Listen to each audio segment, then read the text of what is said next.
কানের পাশে হাজারো শব্দ, তবু শুনতে পারিনি। মনের মধ্যে শত প্রশ্ন, তবু বুঝতে পারিনি। আর চোখের সামনে সত্য ছিল, তবু দেখতে পারিনি।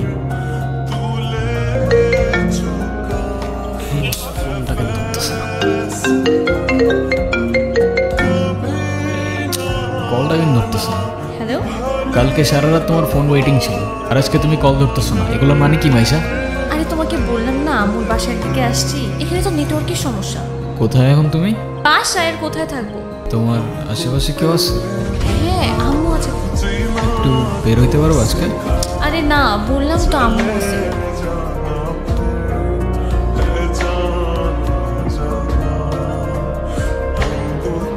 নীরব, আমি জানি তুমি আমাকে অনেক খারাপ ভাবতেছো। ও আচ্ছা, তোমার কি মনে হচ্ছে? কি ভাবা উচিত তোমাকে? কথা বলো। এখন কথা বলতেছো না কেন? তোমার পাশে তো তোমার আম্মু না। কোথায় তোমার আম্মু? আন্টি, আমি তো দেখতেছি না। এই, তুমি ওর সাথে এভাবে কথা বলতেছো? ভাই তুই কে রে ভাই? আমি ওর সাথে কথা বলতেছি। মাইশা তুমি চলো তো আমার সাথে। আমি বুঝতে পারছি ও তোমাকে ভুলভাল বুঝিস। আর যাই হোক, আমি তো তোমাকে চিনি। আমি কথা দিচ্ছি আমি সব কিছু ভুলে যাবো, তুমি আমার সাথে চলো। মাইশা, তোমাকে ডিসাইড করতে হবে তুমি কার সাথে যাবা, আমার সাথে, তার সাথে, যে কোনো একটা।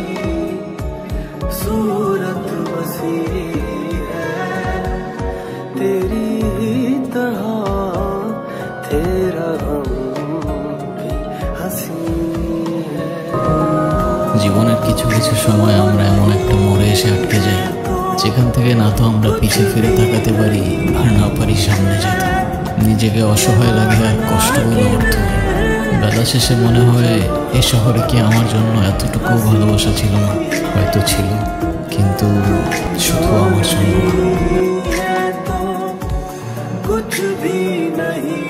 নীরব, নীরব, নীরব, কি করতেছিস? পাগল হয়ে গেছিস?